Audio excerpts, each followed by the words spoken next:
अब तक की सबसे ज्यादा ताकतवर आयुर्वेद की एक चीज को अगर आप 7 दिन तक खाओगे तो आपके शरीर से कमजोरी, आलस्य, थकान सब खत्म हो जाएगा और आपका शरीर ऊर्जा से और ताकत से 1000 गुना भर जाएगा। वह चीज कौन सी है? चलिए जानते हैं कहानी के माध्यम से। दोस्तों, इस दुनिया में ताकतवर को ही नियति के यहां जगह मिलती है, कमजोरों की यहां कोई जगह नहीं। यह बात आपने सुनी ही होगी और इस बात से आप भली भांति परिचित भी होंगे। इस बात में कोई शक नहीं कि पुराने जमाने में जो लोग हुआ करते थे वह आज के जमाने की इंसानों से कहीं ज्यादा ताकतवर थे। और ऐसा इसीलिए है क्योंकि वे लोग जिंदा रहने के लिए खाना खाते थे और आजकल के लोग सिर्फ जीभ के स्वाद के लिए खाना खाते हैं। आप एक और तथ्य से वाकिफ होंगे कि एक रोटी से 10 गुना ज्यादा ताकत आटे में होती है, आटे से 10 गुना अधिक ताकत दूध में होती है और दूध से 8 गुना अधिक ताकतवर मांस आहार होता है और मांस आहार से 10 गुना ज्यादा ताकतवर घी होता है। लेकिन यदि आप आज के समय पर देखेंगे, यदि किसी व्यक्ति को घी खाने के लिए दिया जाए तो वो ज्यादा से ज्यादा 1 चम्मच ही उसका सेवन कर सकता है, उसके ऊपर वो नहीं खा पाएगा। लेकिन यदि हम पुराने जमाने के इंसानों की बात करें तो उस समय पर घी उनका सर्वश्रेष्ठ भोजन होता था। आपने महाराणा प्रताप के बारे में तो सुना ही होगा।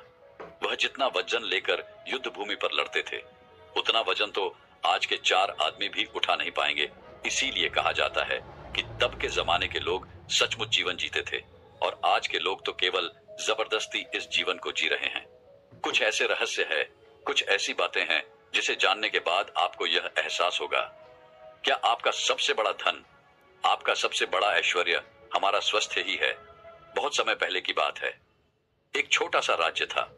उस राज्य का राजा बहुत दयालु था और वहां की सेना भी बहुत पराक्रमी थी। उससे राज्य में एक ऐसा व्यक्ति भी था जो अत्यधिक पराक्रमी था और वह उस राज्य का सर्वश्रेष्ठ योद्धा था। वह इतना ताकतवर था कि एक साथ वह 50 लोगों को भी परास्त कर सकता था और राजा उसके इस पराक्रम से हमेशा बहुत खुश रहते थे। जब भी उससे कोई युद्ध करने जाता तो वह पहले 100 बार सोचा करता कि क्या उससे युद्ध करना आसान है, क्या उसे हराना आसान है। हर कोई जानता था कि वह बहुत शूरवीर है, बहुत ताकतवर है, इसलिए उसे हराना लगभग असंभव था। अपने राजा के लिए हमेशा तत्पर रहता, अपने राज्य के राजा के लिए, अपनी प्रजा के लिए जो कुछ उसे अच्छा होता वह उसे अवश्य करता। एक बार की बात है, वह शूरवीर योद्धा अपना पराक्रम दिखा रहा था। उसी वक्त उसके दोनों पुत्र वहां पर आए हुए थे। राजा ने उसके दोनों पुत्र को देखा और राजा के मन में यह लालसा जगी, आने वाले समय में हमारे राज्य के लिए इनमें से सबसे सर्वश्रेष्ठ योद्धा कौन होगा, हमारे राज्य के लिए योग्य कौन होगा। यह बात जब उस योद्धा के कानों में पड़ी तो वो अत्यधिक चिंतित हो गया। उस योद्धा के 2 पुत्र थे। जो बड़ा वाला बेटा था वो हर चीज का हुनर सीख चुका था, फिर चाहे वो तलवारबाजी हो, लोगों से बोलना हो, आग से खेलना, हर तरफ की चालबाजी से वो संपूर्ण था। उसे जो कुछ भी सिखाया जाता वह उसे सीखने में निपुण था। वह बहुत जल्द उस विद्या को, उस कला को सीख जाता था। यदि हर कोई यही कहता कि अगला योद्धा यही होगा, यही हमारे राज्य के लिए सर्वश्रेष्ठ योद्धा बन सकता है। लेकिन उस योद्धा का एक छोटा पुत्र भी था जो बहुत कमजोर था, जिससे कोई भी चीज सीखने में अत्यधिक समय लगता था और उसे देखकर कोई भी यह कहता था कि यह कभी योद्धा बन सकेगा। उसे उसके पिता ने बहुत कुछ सीखने का प्रयास किया लेकिन वह कभी भी कुछ सीख नहीं पाया। ना ही तो वह अच्छी तलवारबाजी कर पाता था, ना ही उसे एक योद्धा की तरह जीना आता था। वह हमेशा आलसियों की तरह पड़ा रहता। जब भी वह योद्धा अपने दोनों पुत्रों को एक साथ देखता तो उसे बहुत चिंता होती, उसे बहुत तकलीफ होती, क्योंकि वह अपने दोनों पुत्रों को एक समान बनाना चाहता था। वह अपने दोनों पुत्रों में कोई फर्क नहीं समझता था। लेकिन जब भी कोई यह कहता कि बड़ा पुत्र अत्यधिक बलवान है, शूरवीर है, वह एक योद्धा जरूर बनेगा, और जब वहीं पर छोटे बच्चे के लिए कोई यह कहता यह तो कमजोर है, आलसी है, यह भला क्या कर पाएगा, यह सुन उस योद्धा को बहुत तकलीफ होती, बहुत दुख होता। लेकिन वह योद्धा यह जानता था कि इसमें उसके छोटे बेटे की कोई गलती नहीं है।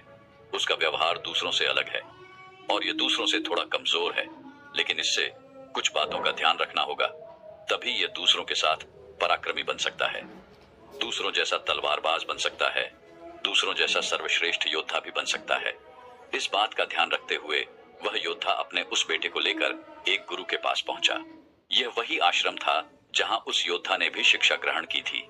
वह उस गुरु को भली भांति जानता था और यह भी जानता था कि वह गुरु उसके छोटे बेटे को शिक्षा अवश्य देंगे, जिससे वह भी अन्य लोगों की तरह पराक्रमी और शूरवीर बन सकता है। वह भी उन गुरु के पास ले गया, उन्हें प्रणाम किया और कहने लगा, हे गुरु, मैं चाहता हूं कि मेरा बच्चा आपसे शिक्षा ग्रहण करे। ये थोड़ा आलसी है, थोड़ा कमजोर है और ये कभी कुछ सीखना ही नहीं चाहता, जबकि मेरा बड़ा बेटा बहुत साहसी है, शूरवीर है, ताकतवर है, पराक्रमी है और इस राज्य को ऐसे ही लोगों की आवश्यकता है। लेकिन मेरा ये छोटा बेटा, जो कि मेरी चिंता का कारण बना हुआ है, मैं चाहता हूं कि यह भी पराक्रमी बने, शूरवीर बने, ताकतवर बने, ताकि इस राज्य का हर कोई इसके भी गुण गाए। मैंने बहुत प्रयास किए, मैंने कई तरह के उपाय भी किए ताकि ये अपने जीवन में कुछ कर सके, कुछ सीख सके, लेकिन ये कभी कुछ सीखना ही नहीं चाहता।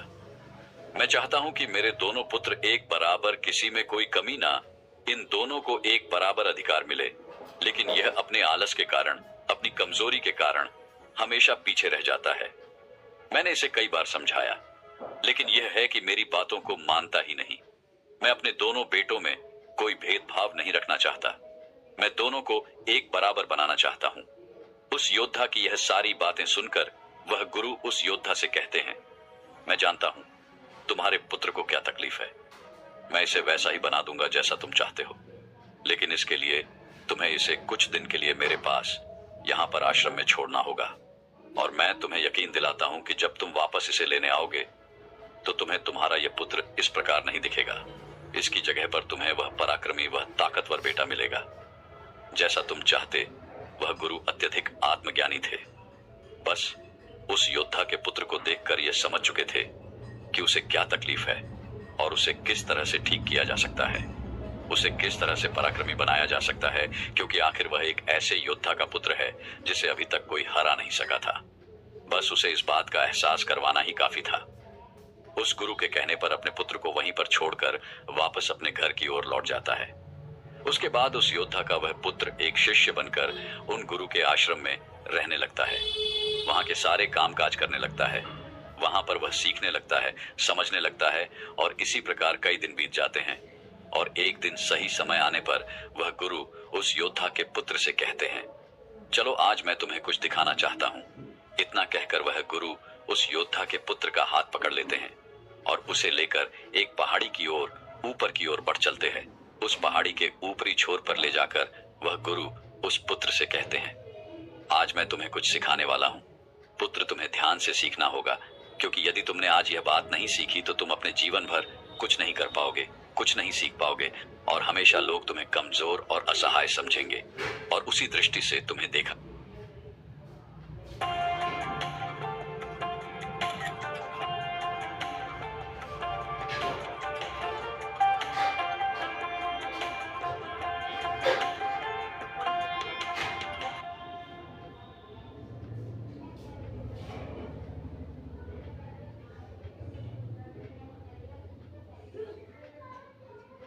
देखा जाएगा। धीरे धीरे कई दिन बीत चुके हैं और अब तुम्हारे घर जाने का वक्त भी करीब आ चुका है। इसलिए आज मैं तुम्हें यहां पर लेकर आया हूं ताकि मैं तुम्हें सिखा सकूं, यह समझा सकूं कि तुम इस धरती पर क्यों आए, तुम्हारे आने का क्या कारण है। इतना कहकर वह गुरु उस पुत्र को ऊपर की ओर इशारा करते हुए कहते हैं, ऊपर ध्यान से देखो, उस चील ने अपने पंजों में अपना नवजात शिशु रखा हुआ है। वह चील ऊपर की ओर बढ़ती चली जा रही थी, इतनी ऊंची जाती कि बादलों को चीरकर ऊपर बढ़ती ही चली जाती और वहां पर जाकर वह अपने बच्चे को छोड़ देती। यदि वो छोटा सा बच्चा डर गया, उसे यह समझ नहीं आ रहा था क्या आखिर उस चील ने अपने ही बच्चे को इस तरह से नीचे क्यों फेंक दिया। गुरु और शिष्य दोनों इस दृश्य को बड़े ही ध्यानपूर्वक देख रहे थे। जैसे ही उस चील ने अपने उस बच्चे को नीचे की ओर छोड़ा, वह बच्चा तेजी से एक पत्थर की भांति नीचे की ओर गिरता चला जा रहा था। और वह जब तेजी से नीचे आने लगा तो उसने कई बार कोशिश की, कई बार प्रयास किए कि वह अपने पंखों को खोल सके, फड़फड़ा सके, जिससे वह हवा की उस रुख का फायदा ले सके, वह भी उड़ सके। लेकिन उसके कई अथक प्रयास के बाद भी उसके पंख नहीं खुल पा रहे थे और वह एक पत्थर की भांति तेजी से नीचे गिरता चला जा रहा था। जैसे जैसे वो नीचे गिरता जा रहा था, उसकी माँ भी ठीक उसके पीछे ही थी। उसने ऊपर से अपने पंजे में फिर एक बार अपने उस बच्चे को पकड़ लिया। एक बार फिर वह चील अपने उस बच्चे को लेकर आकाश में ऊपर ऊंचाई की तरफ बढ़ती चली जाती है और फिर से वह ऊंचाई पर जाकर अपने बच्चे को ठीक उसी प्रकार छोड़ देती है। ये देख उस बच्चे को कुछ समझ नहीं आ रहा था कि आखिर चील अपने बच्चे के साथ ऐसा क्यों कर रही है। यदि उसके बच्चे को कुछ हो गया तो फिर क्या होगा। चील लगातार इसी प्रक्रिया को दोहरा रही थी। गुरु अपने उस शिष्य का हाथ पकड़ते हुए बस पेड़ की ओर आगे बढ़े जहां पर वह चील रहा करती थी, और उस जगह को दिखाते हुए वह गुरु उस पुत्र से कहते हैं कि इस जगह को ध्यान से देख लो।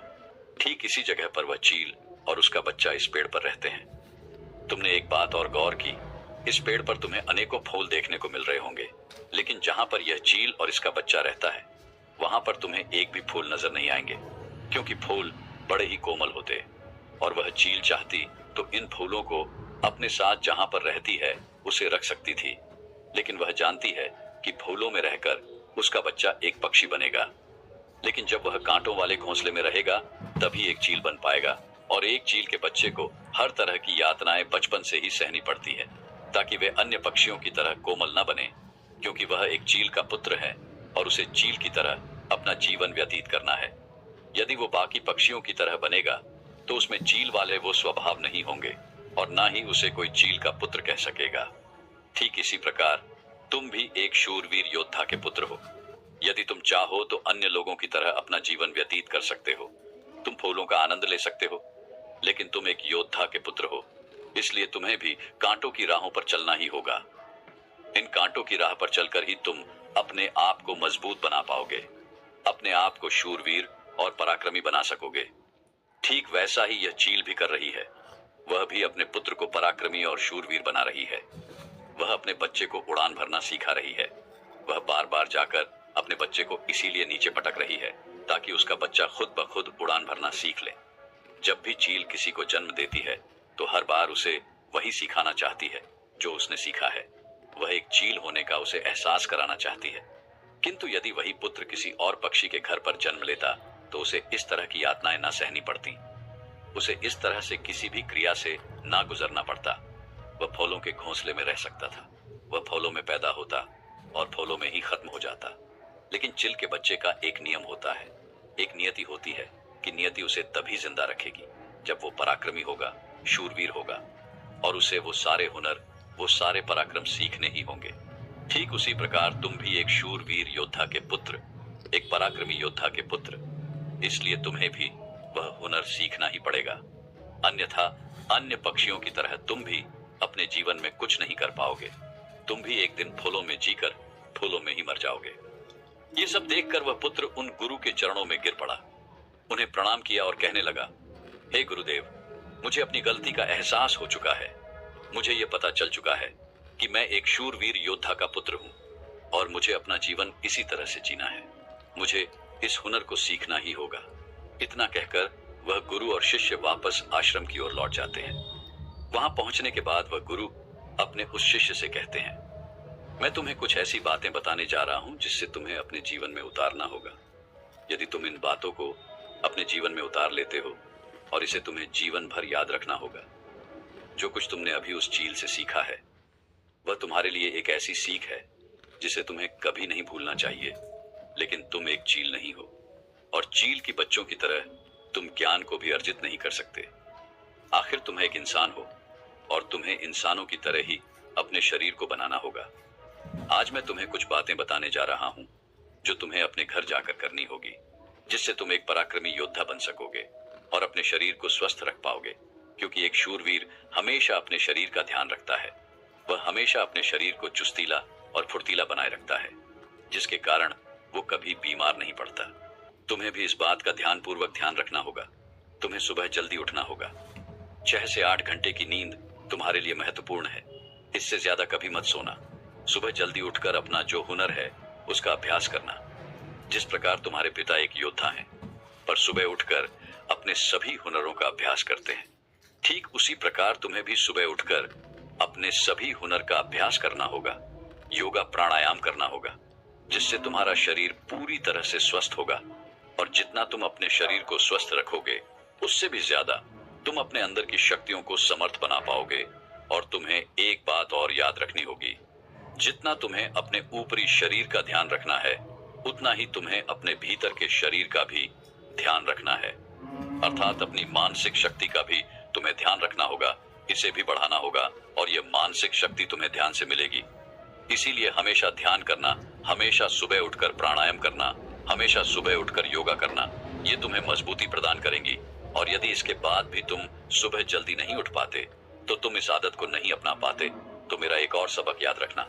जिस दिन तुम उठने में लेट हो जाओ, अर्थात जितना समय तुम देरी से उठो, अपने शरीर पर उतने ही कोड़े मरवाना। जब तुम यह क्रिया 4 से 5 दिन करोगे, तो तुम खुद ही अपने आप में वो बदलाव देख पाओगे कि तुम अपने आप ही अपने समय पर उठना शुरू कर पाओगे। दूसरी बात जो तुम्हें हमेशा ध्यान रखनी है कि तुम्हें हमेशा स्वादिष्ट और स्वस्थ खाना ही खाना है। ऐसी चीजें कभी मत खाना जो तुम्हारे शरीर को नुकसान पहुंचाती है। हमेशा तुम स्वस्थ खाना ही खाना, जैसे हरी सब्जियां, फल, दूध, दही।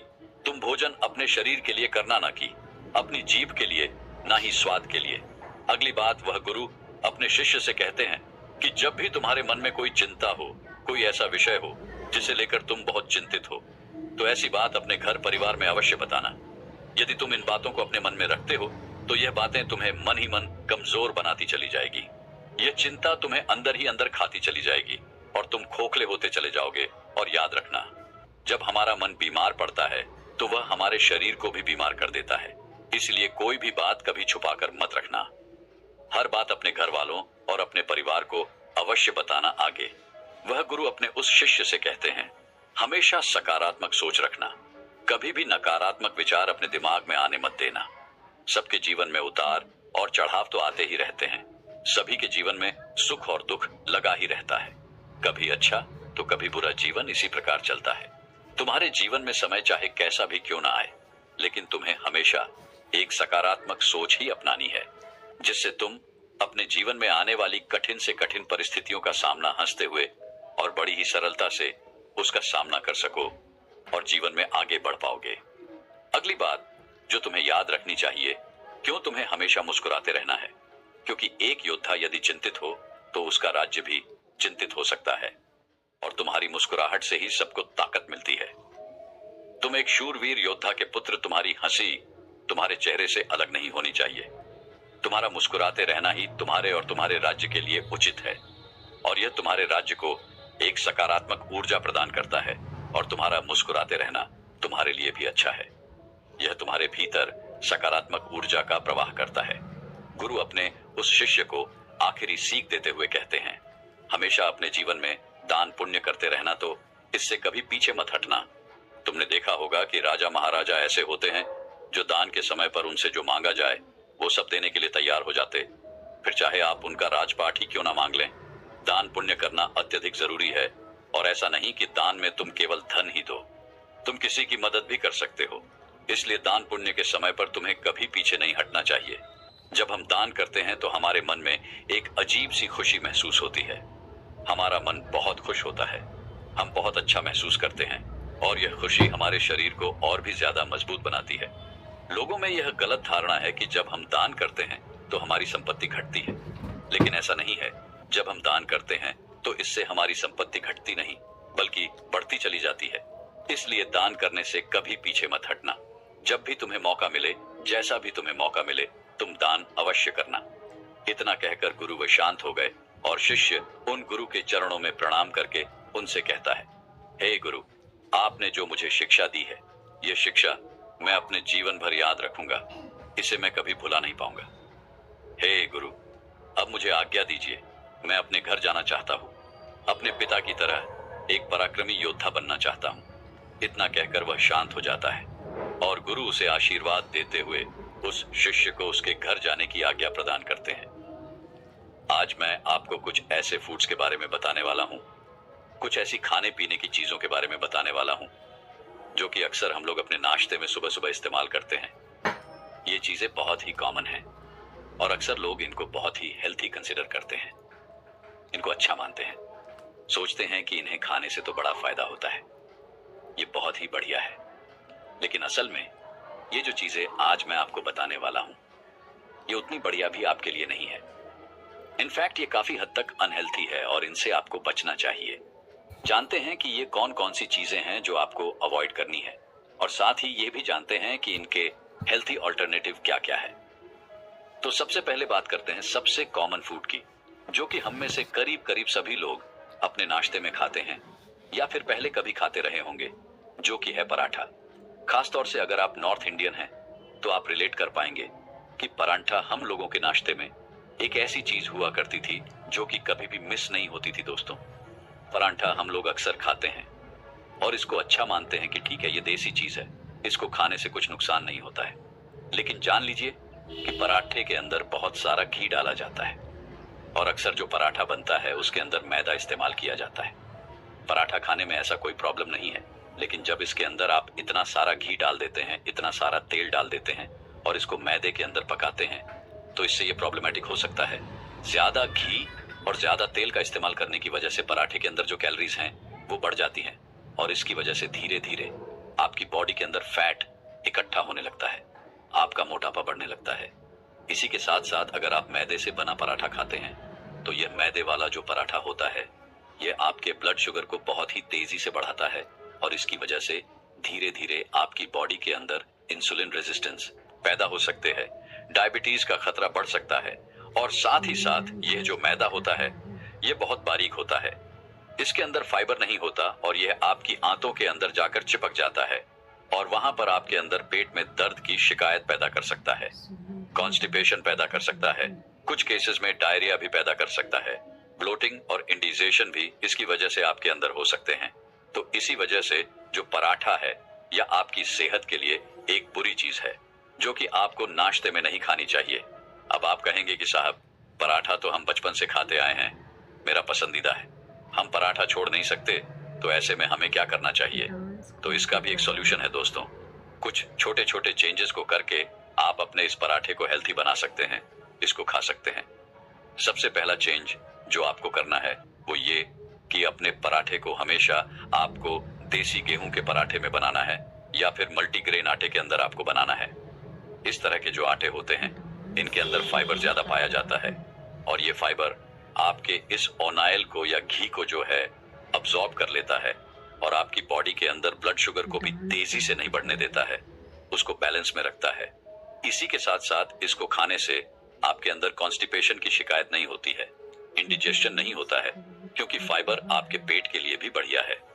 दूसरी बात जो आपको ध्यान में रखनी है वह यह कि आपको अपना पराठा बनाने के लिए घी या ऑयल बहुत ही कम मात्रा में इस्तेमाल करना है, या फिर ज्यादा बढ़िया यह है कि आप बिना घी के बिना तेल के अपने पराठे को बनाएं। जैसे हम लोग रोटी बनाते हैं उस तरह से पहले पराठे को बना लीजिए और बनाने के बाद ऊपर से थोड़ा सा देसी घी इस पे आप डाल के अच्छे से चपड़ के आप उसको खा सकते हैं। पराठे की तरह ये कुछ ऐसा ही है जैसे बाजार में या फिर रेस्टोरेंट्स में जो पंजाबी पराठे मिलते हैं, तंदूरी पराठे मिलते हैं, वो कुछ इसी तरह से होते हैं। लेकिन मैं उसकी बात नहीं कर रहा हूं क्योंकि वो मैदे वाले होते हैं। आप घर पर बना के ऊपर से थोड़ा सा घी डाल के उसको खा सकते हैं। इसके अलावा अगर आप चाहते हैं कि आपका पराठा और भी ज्यादा हेल्थी हो जाए तो इसके अंदर आप वेजिटेबल्स को भी मिक्स कर सकते हैं। आप पालक को अंदर मिक्स कर सकते हैं, गोभी को मिक्स कर सकते हैं, गाजर को मिक्स कर सकते हैं, या फिर सबसे बढ़िया चीज पनीर को आप मिक्स करके इसके अंदर मिक्स कर दीजिए अपने आटे में, या उसके अंदर आप फीलिंग कर लीजिए इसकी। तो इसकी वजह से प्रोटीन कंटेंट भी बढ़ जाता है, फाइबर कंटेंट भी बढ़ जाता है और आपका पराठा जो है आपको ज्यादा अच्छा न्यूट्रिशन भी देता है और फायदा भी ज्यादा करता है। और जो नुकसान आपको ज्यादा घी वाले पराठे से, ज्यादा तेल वाले पराठे से या मैदे वाले पराठे से होते हैं वो भी आपको नहीं होते हैं। दूसरा बहुत ही कॉमन फूड आइटम जो कि अक्सर ब्रेकफास्ट में खाया जाता है दोस्तों, वह है स्लाइस्ड ब्रेड। वह ब्रेड जो कि हमें बाजार में मिलती है। दोस्तों ब्रेड जो होती है ये मोस्टली मैदे से बनाई जाती है, खास तौर से व्हाइट ब्रेड की। फिलहाल मैं बात कर रहा हूं तो ये मैदे से बनाई जाती है और मैदा, जैसे कि मैंने आपको बताया, आपके ब्लड शुगर को बहुत ही तेजी से बढ़ाता है और फिर एकदम से ब्लड शुगर इसके बाद कम भी हो जाती है और इसी वजह से इससे आपके अंदर इंसुलिन सेंसिटिविटी हो सकती है और डायबिटीज का खतरा बढ़ सकता है। साथ ही साथ इस मैदे वाली ब्रेड के अंदर, व्हाइट ब्रेड के अंदर फाइबर ना के बराबर होता है और कोई न्यूट्रिएंट्स भी नहीं होते हैं, क्योंकि जो मैदा बनाने के प्रोसेस होता है उसके दौरान गेहूं के अंदर मौजूद न्यूट्रिएंट्स होते हैं वो करीब करीब खत्म हो जाते हैं और फाइबर भी बिल्कुल अलग हो जाता है। और इसी वजह से आपको सिर्फ और सिर्फ कैलोरीज मिलती है, जिसकी वजह से आपको कोई ताकत तो नहीं मिलती है, सिर्फ और सिर्फ आपको मोटापा मिलता है और आपको डायबिटीज का गिफ्ट मिलता है। साथ ही साथ इस मैदे वाली ब्रेड के अंदर, व्हाइट ब्रेड के अंदर फाइबर ना के बराबर होता है और कोई न्यूट्रिएंट्स भी नहीं होते हैं, क्योंकि जो मैदा बनाने के प्रोसेस होता है उसके दौरान गेहूं के अंदर मौजूद न्यूट्रिएंट्स होते हैं, वो करीब करीब खत्म हो जाते हैं और फाइबर भी बिल्कुल अलग हो जाता है। और इसी वजह से आपको सिर्फ और सिर्फ कैलोरीज मिलती हैं, जिसकी वजह से आपको कोई ताकत तो नहीं मिलती है, सिर्फ और सिर्फ आपको मोटापा मिलता है और आपको डायबिटीज का गिफ्ट मिलता है। दोस्तों, बहुत सारे लोग जो हैं वो आजकल व्हाइट ब्रेड को छोड़ के ब्राउन ब्रेड को खाने लग गए हैं और कंपनीज भी आजकल मार्केटिंग कर रही हैं कि आप ब्राउन ब्रेड को खाइए, ये आपके लिए बढ़िया है, ये होल व्हीट से बनाई जाती है, इसमें फाइबर ज्यादा है। लेकिन जान लीजिए कि जो ब्राउन ब्रेड है दोस्तों, ये भी व्हाइट ब्रेड से कोई ज्यादा अलग नहीं होती है। इसके कलर को देख के आप कंफ्यूज मत होइए, क्योंकि बहुत सारी कंपनीज तो ऐसी भी है जो कि इस ब्राउन ब्रेड को ब्राउन बनाने के लिए इसके अंदर कलरिंग भी करती है, ताकि ये आपको ऐसा लगे कि ये रोटी जैसी दिख रही है। दोस्तों, ब्राउन ब्रेड के किसी भी अच्छे से अच्छी कंपनी के पैक को आप उठा के उसको पीछे से देख लीजिए, इंग्रेडिएंट को आप जान जाएंगे कि ब्राउन ब्रेड के अंदर भी सिर्फ 10 से 20% ही, ये भी बहुत ज्यादा मैं बता रहा हूं, बसों में तो इतना भी नहीं होता है, 10 से 20% ही जो है वह होल व्हीट वाला आटा होता है, यानी जो देसी आटा होता है वह होता है बाकी सबका। सब 70 से 80% भी इसके अंदर भी मैदा ही होता है, तो ये भी आपके लिए बराबर बुरी है। आप ये मत सोचिए कि मैं ब्राउन ब्रेड खा रहा हूं तो कुछ अच्छा खा रहा हूं, वो भी आपके लिए बहुत ही बुरी चीज है। साथ ही साथ जो ये ब्रेड्स होते हैं दोस्तों, इनके अंदर प्रिजर्वेटिव्स भी मिलाए जाते हैं, कुछ कलरिंग एजेंट्स भी मिलाए जाते हैं और साथ साथ कुछ ऐसी चीजें भी मिलाई जाती हैं जो इनके टेक्सचर को सॉफ्ट बनाती है और आपके टेस्ट को एनहांस करती है। बहुत सारी शुगर भी डाली जाती है, बहुत सारा इसके अंदर एडिबल ऑयल भी मिलाया जाता है और ये सभी चीजें आपकी सेहत के लिए अच्छी नहीं होती हैं। इनफैक्ट बहुत सारी रिसर्चर्स तो ये भी कहती हैं कि ब्रेड को ज्यादा इस्तेमाल करने से आपके अंदर डायबिटीज का खतरा बढ़ता है और साथ साथ कुछ तरह के कैंसर्स के होने का रिस्क भी इस तरह के ब्रेड्स को खाने से बढ़ सकता है। तो इसीलिए ब्रेड को भी आपको इस्तेमाल नहीं करना चाहिए।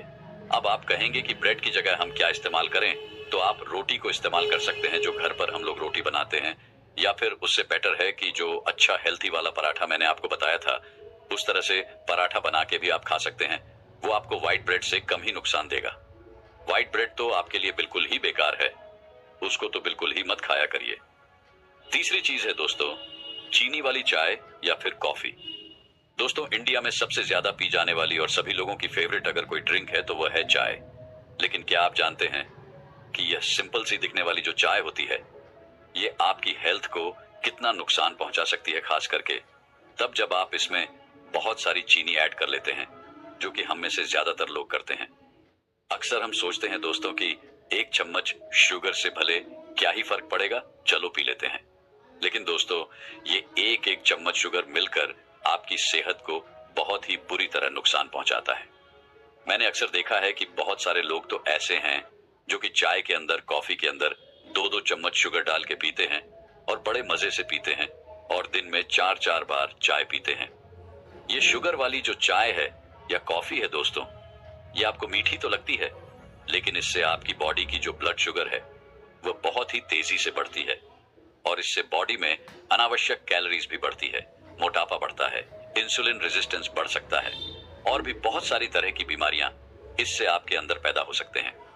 जब आप सुबह सुबह बहुत ज्यादा चीनी वाली चाय को पीते हैं तो इससे आपकी बॉडी का जो मेटाबॉलिज्म है उसके ऊपर भी बुरा असर पड़ता है और आपकी बॉडी जो है कैलोरीज को कम बर्न करती है, जिससे कि आप सुस्त भी रहते हैं और आपकी बॉडी में मोटापा और फैट भी बढ़ता है।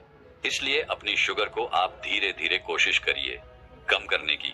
अगर अभी 2 चम्मच लेते हैं तो 1 लीजिए, 1 लेते हैं तो आधा लीजिए और आधे लेते हैं तो इसको धीरे धीरे बिल्कुल बंद कर दीजिए। यकीन मानिए, अगर आपने सिर्फ 1 महीना बिना चीनी वाली चाय पी ली दोस्तों, तो आपके जो टेस्टेबर्स हैं वो उसके लिए अडॉप्ट हो जाएंगे। फिर आपको ये चाय बुरी नहीं लगेगी। शुरू में जरूर लगेगी, लेकिन धीरे धीरे फिर नहीं लगेगी।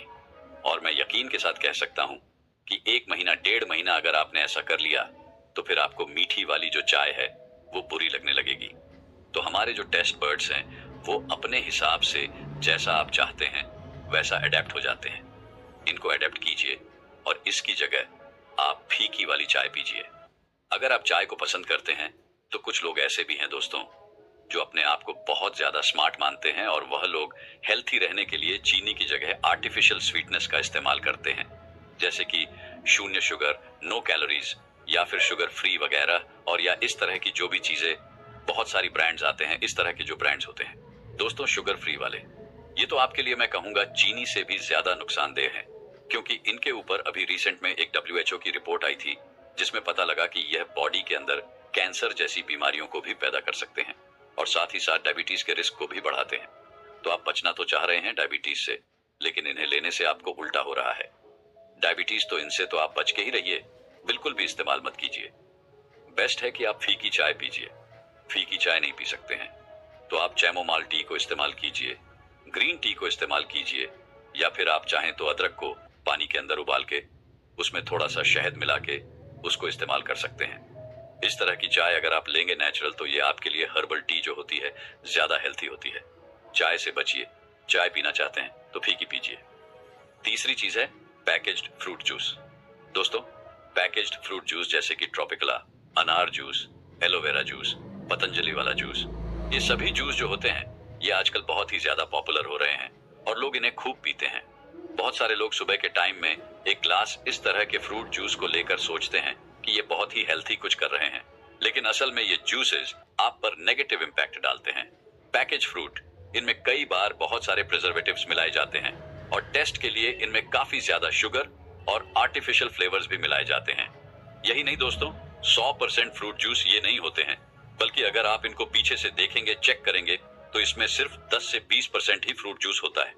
बाकी सारा जो होता है पानी होता है, शुगर होती है और फ्लेवर्स वगैरह होते हैं। इन्हें पीने से आपको थोड़ी बहुत देर के अंदर लगता है कि यार एनर्जी सी मिल रही है बॉडी को, लेकिन इन जूस के साइड इफेक्ट्स बहुत सारे होते हैं, इसलिए इनको